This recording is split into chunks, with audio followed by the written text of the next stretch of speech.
Hey everyone, my name is Jake Nelson. I'm the exercise physiologist here at the Wellness Center.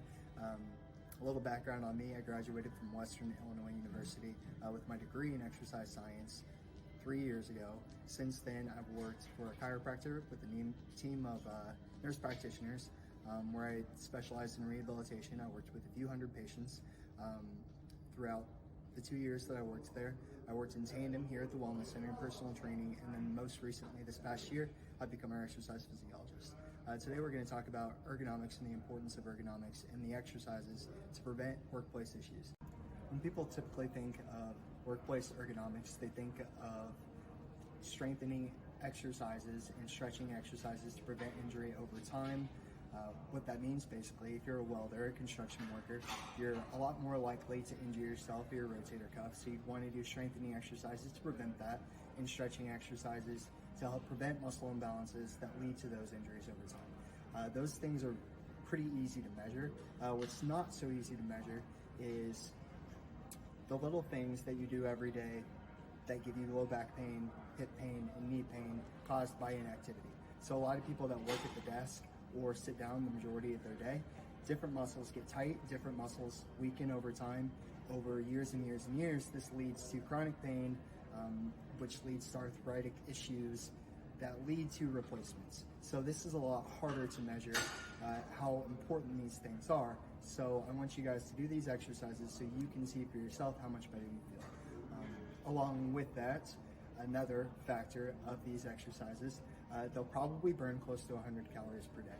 That may not seem like much, but if you do that 5 times a week, that's about 2,500 calories per month, which is almost a pound of weight that you would be burning just by doing these 10-minute workouts. A pound per month basically gets rid of any of the weight gain that most older adults face as they get older. So this is a preventative factor to keep you more fit as you age. On the final note of why these are important and to get you guys to do these, when you exercise in the morning, it releases dopamine and norepinephrine. Those are two chemicals in your brain that speed up your day so your day goes by faster. They also make you a lot more happy. So when you do them in the morning, you're going to go into work with the right mindset. Now, along with these ergonomic videos, we're going to be going through some diaphragmatic breathing, some breathing exercises to help those of you who are stressed at work. These are also very important. I know that I say things that I don't really mean all the time. These breathing exercises are designed to make you pause, stop, think about what you're going to say and how you're going to react to a situation. It calms down your brain. It releases the opposite type of neurotransmitters, which calm you down and allow you to work together with your team in a more meaningful and cohesive way.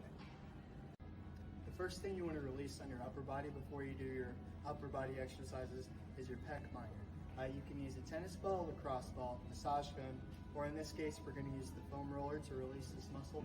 When your pecs are very tight, from sitting at your desk, driving all the time, doing all those little things over time, it shortens your pec muscle. Now that internally rotates your shoulder, well, now your shoulder's not sitting in the socket correctly, which gives it a lot of opportunity to kind of bump and grind into other things, causing arthritis down the road. So if we want to fix that by releasing this muscle, it brings our shoulders back.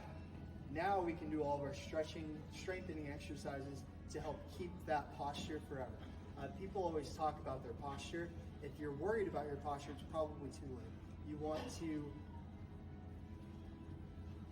weaken the things that are going to keep your posture in a worse position and strengthen the things that are going to keep it more upright. So to start, you really just want to dig your chest in, find the sore spot, and spend about 30 seconds there. Switch to the other side.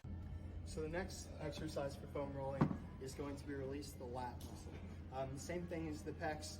When you're slumped over all the time at work or driving or doing any of these tasks like this, your lat muscle right here connects up here. So you want to release this so it allows you to pull your shoulders back. This one isn't super comfortable, so I definitely opt for the massage gun if you do that. But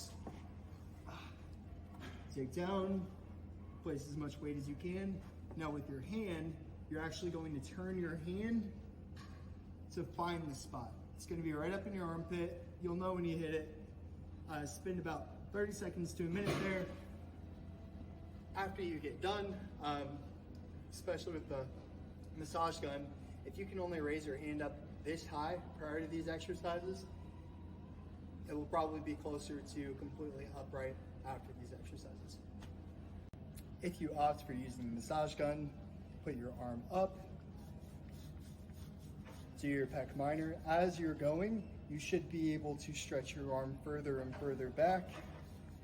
Next up, your lat. This one is a little bit harder to get to, I will admit, but if you guys are working out in partners or your group, you can certainly grab it, drill down, find the soft spot, spend about a minute there on each side. We are going to use these nice bands for our upper body strengthening warm-up exercises. The reason we use these elastic bands and why I prefer these, they work like a rubber band in that they absorb force and redirect force. Your muscles, whenever you do any exercise, their job is to absorb force and then redirect force. So when you train it in a way with a band, they get better at doing those things. That means your rotator cuff gets a lot stronger and your tendons get a lot stronger faster.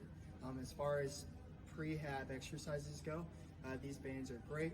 It's a lot easier to do these exercises before you're hurt or before you have rotator cuff surgery and after. So 2 minutes a day today saves you 8 weeks in rehab later. To start off, we're going to do overhand band pull aparts. You can modify the resistance by getting your hands closer or further away. Keep your arms locked out, pull back, hit your chest, come back forward, back. Now when you do this, try not to catch slack because then you're not really absorbing any of the force. You want to be controlled, squeezing your shoulder blades together, keeping your chest high. After doing all of those other exercises, this should be pretty easy. If you are somebody suffering from a rotator cuff injury right now or post-surgery, you may not be able to do this. So a modification would be hands up into a W, squeeze your back together, and then come back. These isometric exercises do a great job of turning on your upper back muscles. That way it kind of shuts down further all the things that are too tight. And you can do them at your desk or any other time of the day. This is the next exercise, same as what we just did, just underhand. Relax your shoulders, push your shoulders away from your ears, squeeze everything together.